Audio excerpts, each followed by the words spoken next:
स्वागत है आपका दिव्य हिमाचल टीवी में। मैं हूं दीक्षा शर्मा। शाम के 6 बज चुके हैं और प्रदेश की तमाम खबरों के साथ हम आपके समक्ष आ चुके हैं। कई लेटेस्ट अपडेट्स आज इस बुलेटिन में हम आपके साथ साझा करने वाले हैं। देखिए, खासतौर पर बड़ी बात करेंगे जो यूपीएस पर एक दफा फिर चिट्ठी केंद्र सरकार की ओर से राज्य सरकार के पास आई है। और तो और यहाँ 1600 करोड़ की आर्थिक मदद की जाएगी, ये लालच भी राज्य सरकार को दिया गया है। लेकिन राज्य सरकार की ओर से इस पूरे मामले में क्या रिप्लाई सामने आया है, ये जानकारी हम आप तक पहुंचाने वाले हैं। बात सरकारी कर्मचारियों की भी करेंगे, क्योंकि पिछले कल राज्यपाल की ओर से मंजूरी उस विधेयक को लेकर दे दी गई है, जिसके बाद कॉन्ट्रैक्ट पीरियड में कोई भी लाभ कर्मचारियों को नहीं मिलेगा, सीनियरिटी का, पेंशन का और इसके अलावा जो अन्य लाभ रहते हैं जैसे इंक्रीमेंट की भी बात करें। अब कर्मचारियों ने यहाँ चेतावनी दी है। क्या कुछ कर्मचारियों की ओर से कहा जा रहा है, काफी रोष में कर्मचारी नजर आ रहे हैं। खासतौर पर वो कर्मचारी जिन्होंने ज्यादा से ज्यादा वर्षों तक यहाँ कॉन्ट्रैक्ट पीरियड अपना पूरा किया है। खैर चलिए, अब तो कम हो गया है, 2 वर्ष का रह गया, लेकिन इससे पहले 8 वर्ष तक भी अपना कॉन्ट्रैक्ट पीरियड कुछ कर्मचारियों की ओर से पूरा किया गया है। क्या कुछ उनकी ओर से कहा जा रहा है, जानकारी आप तक पहुंचाने वाले हैं। भर्ती का नया फॉर्मूला सामने आया है, ये भी जानकारी लेकर आए हैं। दरअसल मार्क्स मैट्रिक्स फॉर्मूला तैयार किया गया है, जिसके बाद पारदर्शिता आ पाएगी। चयन प्रक्रिया किस तरह की इसमें रहेगी, क्या क्या मापदंड तय किए गए हैं, जानकारी ये भी आप तक हम पहुंचाने वाले हैं। करुणा मुल्कों की ओर से आज एक अल्टीमेटम दिया गया है सरकार को। क्या कुछ करुणा मुल्क भर्ती के संबंध में करुणा मुल्कों की ओर से कहा गया है, ये भी अपडेट पहुंचाने वाले हैं। लेकिन शुरुआत मौसम से करना चाहेंगे, क्योंकि अधिकतर क्षेत्र शीतलहर की चपेट में आ गए हैं और इस वजह से तापमान में गिरावट आई है। लाहौल स्पीति, किन्नौर में आज के लिए भी बारिश बर्फबारी का अलर्ट जारी किया गया था, लेकिन मौसम साफ ही रहा है। एक तरह से मिला जुला मौसम वहां रहा। मध्य पर्वतीय क्षेत्रों में बारिश के आसार जताए गए थे, लेकिन आसार फीके हो गए हैं, कोई बारिश नहीं हुई। अगले कल से वैसे ही मौसम साफ है और 10 फरवरी को भी मौसम साफ बताया गया है। ये मौसम विज्ञान केंद्र की ओर से जो प्रेडिक्शन जारी की गई है, उससे जुड़ी जानकारी हमने आप तक पहुंचाई है। हालांकि सुबह और शाम शीतलहर की चपेट में अधिकांश क्षेत्र रहने वाले हैं, ये भी मौसम विज्ञान केंद्र की ओर से कहा गया है। देखिए, 2 लोगों की मौत की जानकारी चौपाल में सामने आई है। ऑल्टो कार दुर्घटनाग्रस्त हो गई। बताया जा रहा है कि ये चंबी के समीप हादसा पेश आया है। बदलावक क्षेत्र में जा रहे थे, बदलावक से संबंधित ही ये दोनों व्यक्ति थे। ऑल्टो कार कुछ इस तरह से दुर्घटनाग्रस्त हुई। चंबी के समीप की दोनों की मौके पर मौत हो गई और जैसे ही सूचना पुलिस को मिली तो पुलिस तुरंत प्रभाव से उस क्षेत्र में पहुंच गई थी। दोनों शवों को ढूंढ निकाला गया है, लेकिन पूरी तरह से गांव में मातम का माहौल है।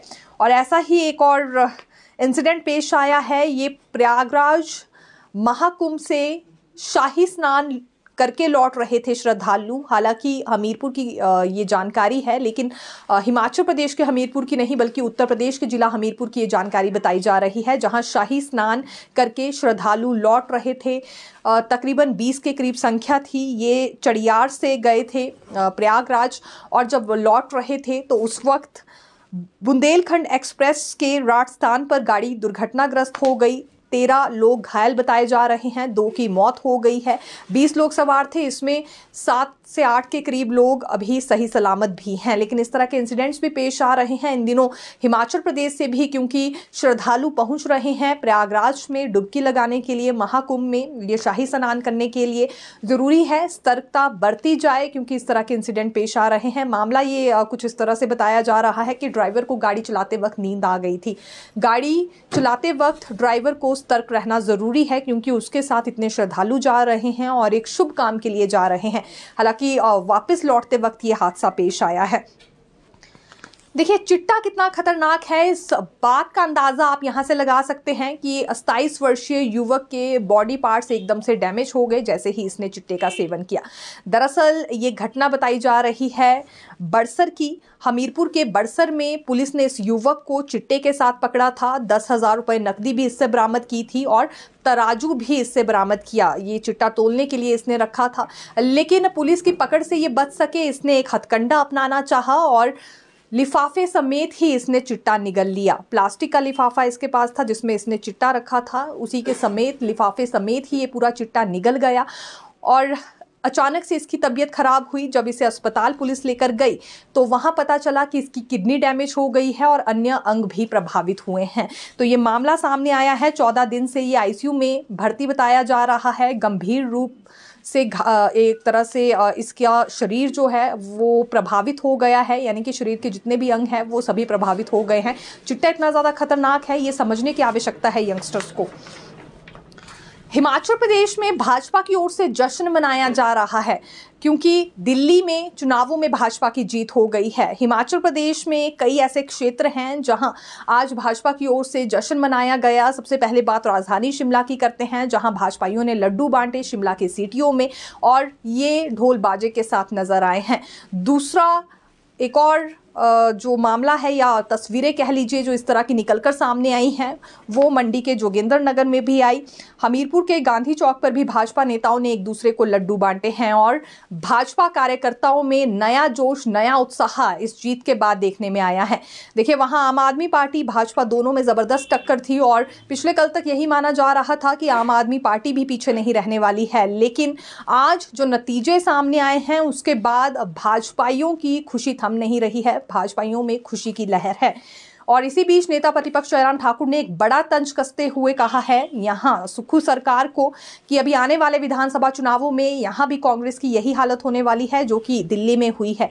एक भी सीट उनके हाथ नहीं लग पाई। हिमाचल प्रदेश में भी हालात ऐसे ही यहां की सरकार बना रही है कि आने वाले कई वर्षों तक कांग्रेस अब सत्ता में नहीं आ सकती है और सत्ता में आना बहुत दूर की बात है, एक भी सीट ये नहीं जीत पाएंगे। आम आदमी पार्टी पर तंज कसते हुए नेता प्रतिपक्ष ने यह कहा कि ये फ्री बीज का कल्चर ही आम आदमी पार्टी ने शुरू किया था। कहा तो इस पार्टी ने शुरुआत की थी भ्रष्टाचार के खिलाफ, लेकिन भ्रष्टाचार की डुबकी में इसका अंत हुआ है। अब लोगों को वो फ्री बीज का कल्चर रास नहीं आ रहा था, वो जान गए थे कि इसकी आड़ में आम आदमी पार्टी भ्रष्टाचार कर रही है।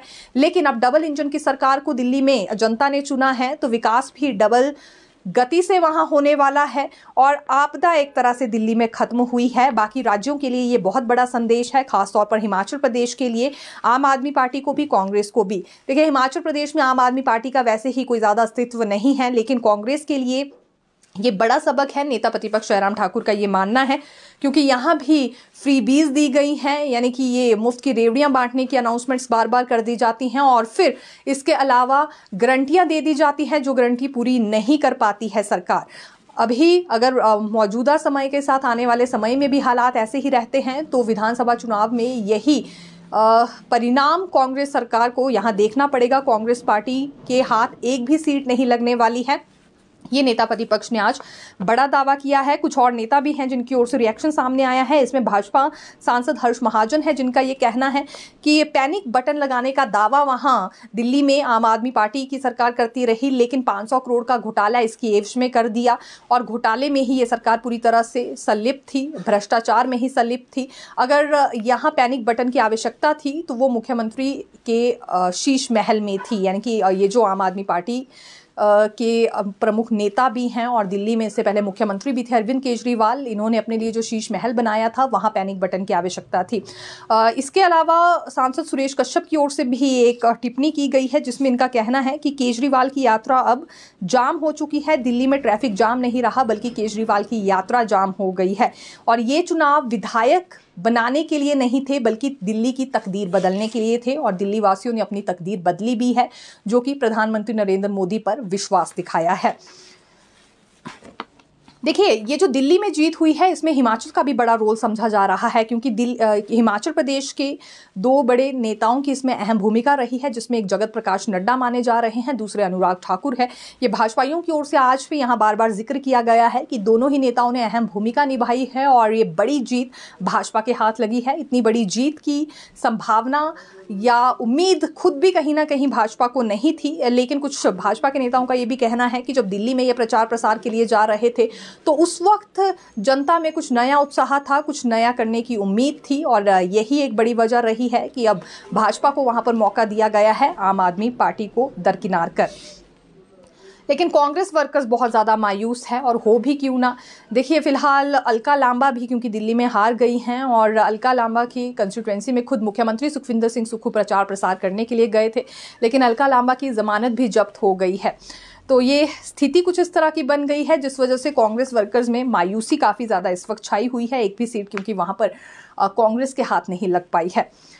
अगली बात करना चाहेंगे हिमाचल प्रदेश के पुलिस जवानों से जुड़ी। पुलिस विभाग की ओर से दरअसल ये ऑर्डर्स जारी हुए हैं जिसमें पुलिस कांस्टेबल्स को प्रमोट किया गया है। हेड कांस्टेबल के पदों पर ये 10% एसओपी के प्रावधान के तहत इन्हें हेड कांस्टेबल के पद पर पदोन्नत किया गया है। पोस्टिंग ऑर्डर्स अलग से जारी कर दिए जाएंगे और ये डीजीपी अतुल वर्मा की ओर से आदेश जारी हो चुके हैं।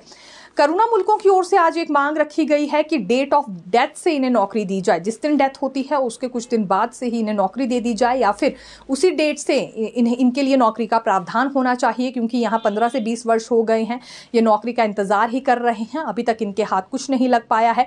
वन टाइम सेटलमेंट के तहत इन सभी केसेस को निपटाया जाए, नहीं तो बड़ा आंदोलन करने पर ये मजबूर हो रहे हैं। इससे पहले 1 वर्ष से ज़्यादा समय तक ये बैठे रहे थे प्रदर्शन पर। अनिश्चितकालीन प्रदर्शन इनकी ओर से वो कर दिया गया था, लेकिन कुछ लोगों को उस वक्त नौकरियां दी गई और बाकी के शेष रह गए हैं। अब इनका मानना है कि जल्द से जल्द वन टाइम सेटलमेंट के तहत बचे केसेस को निपटाया जाए। और दूसरी बड़ी बात ये कि सालाना आय लिमिट में भी बदलाव किया जाए। जो सालाना आय की शर्त इनके लिए रखी गई है उसमें बदलाव करना ज़रूरी है। बहुत से करुणा मुल्कों को इस शर्त की वजह से भी नौकरी नहीं मिल पा रही है। देखिए, नौ तोड़ वाले मामले पर एक और जानकारी सामने आई है अभी, क्योंकि राजस्व मंत्री जगत सिंह नेगी नीदरलैंड गए हैं और जैसे ही ये नीदरलैंड से वापस लौटते हैं तो फिर ये राज्यपाल शिव प्रताप शुक्ल से बात करने वाले हैं। पहले भी इस मामले पर जगत सिंह नेगी राज्यपाल से मिल चुके हैं और उनका ये कहना है कि जल्द से जल्द फॉरेस्ट कंजर्वेशन एक्ट को सस्पेंड करते हुए राहत दी जाए उन लोगों को जिन्हें ज़मीन की आवश्यकता है खेतीबाड़ी करने के लिए। आप सभी जानते भी होंगे ये मैटर काफ़ी ज़्यादा पुराना है और इसमें बार बार जगत सिंह नेगी की ओर से यही कहा जाता है कि ये प्रावधान किया गया था उन लोगों के लिए जिनके पास 20 बीघे से कम ज़मीन है और सरकारी ज़मीन उन्हें खेतीबाड़ी के लिए दी जा सके। इसके लिए ये नियम तैयार हुआ था, नौ तोड़ नियम। लेकिन ये 1968 में तैयार हुआ, फिर 1980 में फॉरेस्ट कंजर्वेशन एक्ट लाया गया, जिसके बाद गैर जनजातीय क्षेत्र इस दायरे से, इस नियम से बाहर हो गए थे। लेकिन जनजातीय क्षेत्रों में अभी भी ये नियम लागू होता है। इसके लिए फॉरेस्ट कंजर्वेशन एक्ट गवर्नर को सस्पेंड करना होता है। ये शक्तियां सिर्फ राज्यपाल के पास है। लेकिन हिमाचल प्रदेश में राज्यपाल शिव प्रताप शुक्ल इसमें कोई दिलचस्पी नहीं दिखा रहे हैं। अभी तक उन्होंने इस फाइल को मंजूरी नहीं दी है, जिस वजह से 20,000 के करीब आवेदन पेंडिंग पड़े हैं और लोगों को अनुमति नहीं दी जा सकती है। अब जल्दी ही सड़कों पर किन्नौर के लोग उतर सकते हैं, ये तो पहले ही राजस्व मंत्री ने कह दिया था। लेकिन अभी वो नीदरलैंड गए हैं और नीदरलैंड से जैसे ही वापस आएंगे तो उसके बाद ये मुलाकात भी कर सकते हैं राज्यपाल शिव प्रताप शुक्ल से। और अगला रुख क्या रहता है देखना दिलचस्प रहेगा, क्योंकि इससे पहले राजस्व मंत्री ने साफ तौर पर यह बात कह दी है कि अगर उन्हें सड़कों पर उतरना पड़े, बड़ा आंदोलन करना पड़े, तो इससे भी वो गुरेज नहीं करने वाले हैं। किन्नौर से राजधानी शिमला तक भी लोग पहुंच सकते हैं बड़ा आंदोलन करने के लिए। नौतोड़ उनका हक है, उन्हें दिया जाना चाहिए। वैसे ही वहां पर आबादी कम है और लोगों को आवश्यकता है कि वो अपनी आर्थिकी ज़मीन के सहारे ही मजबूत करें, क्योंकि हिमाचल प्रदेश में वैसे ही इनकम सोर्सेज बहुत ज़्यादा कम हैं। तो ये फिलहाल अभी फॉरेस्ट कंजर्वेशन एक्ट को सस्पेंड करने की शक्तियां राज्यपाल के पास हैं, लेकिन जैसा कि हमने कहा इसमें काफ़ी ज़्यादा लेट लतीफ़ी बरती जा रही है। ये आरोप राज्यपाल पर लगा रहे हैं राजस्व मंत्री जगत सिंह नेगी। देखिए, हिमाचल प्रदेश विश्वविद्यालय ने एक नया फॉर्मूला भर्तियों के लिए निकाला है। अभी वहां आचार्य, सहायक आचार्य और सह आचार्य की भर्ती होने जा रही है और ये भर्ती नए फॉर्मूले, जिसे कि मार्क्स मैट्रिक्स फॉर्मूला नाम दिया गया है, इस पर लागू होने वाली है। इसे लेकर अधिसूचना भी जारी हो गई है, यानी कि नए फॉर्मूले से भर्ती की जाएगी। ये अधिसूचना जारी हुई है। हालांकि ये 13 दिसंबर को कार्यकारिणी परिषद की बैठक हुई थी, उसमें निर्णय लिया गया था कि अब मार्क्स मैट्रिक्स फॉर्मूला लागू किया जाएगा। हिमाचल प्रदेश विश्वविद्यालय में जो भी भर्तियां होती हैं अक्सर उन पर सवाल उठते हैं, धांधलियों के आरोप लगाए जाते हैं, पारदर्शिता को लेकर भी सवाल उठते आए हैं। अब ये पारदर्शिता बनी रहे, आने वाले समय में आरोप ना लगे, इसीलिए ये मार्क्स मैट्रिक्स फॉर्मूला अपनाया जा रहा है।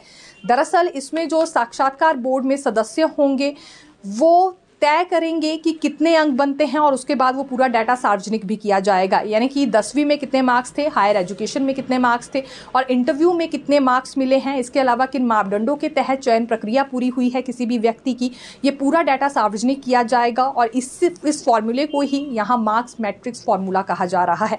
खैर, अब इससे युवा कितने ज़्यादा सेटिस्फाइड होते हैं देखना रोचक रहेगा, क्योंकि अन्य भर्तियों में भी हिमाचल प्रदेश विश्वविद्यालय के अलावा जो अन्य विभागों में सरकारी भर्तियाँ भी हो रही हैं उसमें भी धांधलियों के आरोप लग रहे हैं। तो क्या ये फॉर्मूला मार्क्स मैट्रिक्स अन्य युवाओं को भी पसंद आने वाला है, क्योंकि ऐसी व्यवस्था तो आने वाले समय में कहीं भी लागू की जा सकती है। तो ये एक तरह की टैलीशीट होगी, इंटरव्यू के दौरान कितने नंबर मिले हैं और इसके अलावा 10वीं में हायर एजुकेशन में कितने मार्क्स थे और किन मापदंडों के तहत कौन सी योग्यताएं देखते हुए चयन प्रक्रिया पूरी की गई है किसी भी अभ्यर्थी के लिए। ये डाटा पूरी तरह से सार्वजनिक होने वाला है, ये पूरी डिटेल मेंशन की जाएगी। अभी पिछले कल हमने जानकारी दी थी कि राज्यपाल शिव प्रताप शुक्ल की ओर से सरकारी कर्मचारी भर्ती एवं सेवा शर्तें विधेयक 2024 को मंजूरी दे दी गई है। इसके बाद कॉन्ट्रैक्ट पीरियड में ना तो इंक्रीमेंट का लाभ कर्मचारियों को मिलेगा, ना पेंशन का लाभ, ना ही सीनियरिटी का लाभ दिया जाएगा।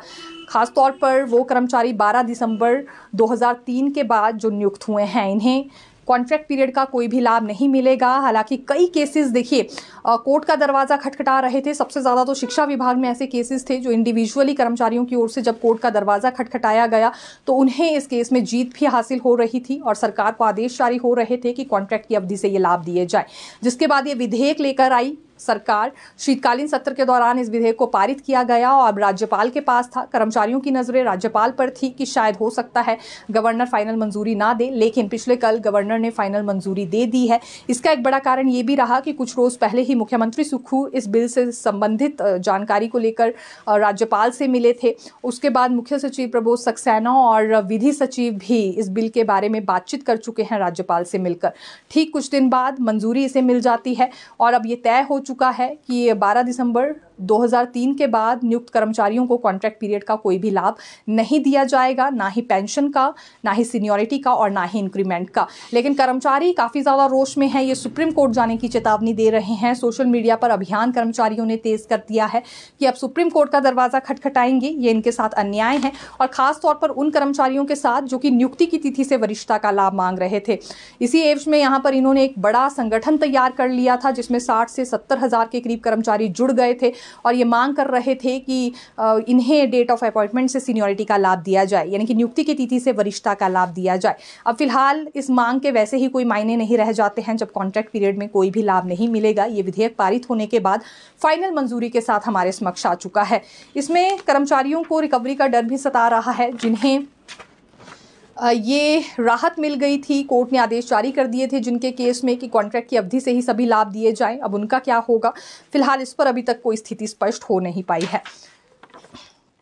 केंद्र सरकार ने हिमाचल प्रदेश को एक बार फिर पत्र लिखा है यूपीएस लागू करने के लिए और पूरे मामले में देखिए राज्य सरकार की ओर से क्या प्रतिक्रिया है वो भी आपको बताते हैं। केंद्र सरकार ने दूसरी बार पत्र लिखा है राज्य सरकार को कि अपने राज्य में यूपीएस लागू करे। इसकी एवज में 1600 करोड़ की आर्थिक मदद भी केंद्र सरकार की ओर से की जाएगी राज्य सरकार की।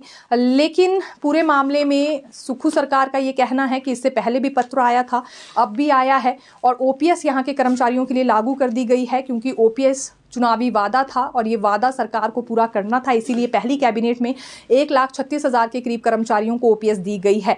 इसके बदले में राज्य सरकार के साथ भेदभाव भी हो रहा है। जैसे कि देखिए यहाँ पर लोन लिमिट कम कर दी गई, 6,600 करोड़ रुपए तय कर दी गई है, ये जो कटौती की गई है लोन लिमिट में। और दूसरी बड़ी बात ये कि एनपीएस कर्मचारियों के 9,000 करोड़ रुपए भी अभी केंद्र के पास फंसे हैं जिन्हें नहीं दिया जा रहा है। और अब बार बार दबाव राज्य सरकार पर बनाया जा रहा है यूपीएस लागू करने का, लेकिन यहाँ ओपीएस लागू हो चुकी है। अपना चुनावी वादा सरकार ने पूरा किया है जिससे वो पीछे नहीं हटेगी। तो फिर मिलेंगे नई खबर के साथ। देखते रहिए दिव्य हिमाचल टीवी। धन्यवाद।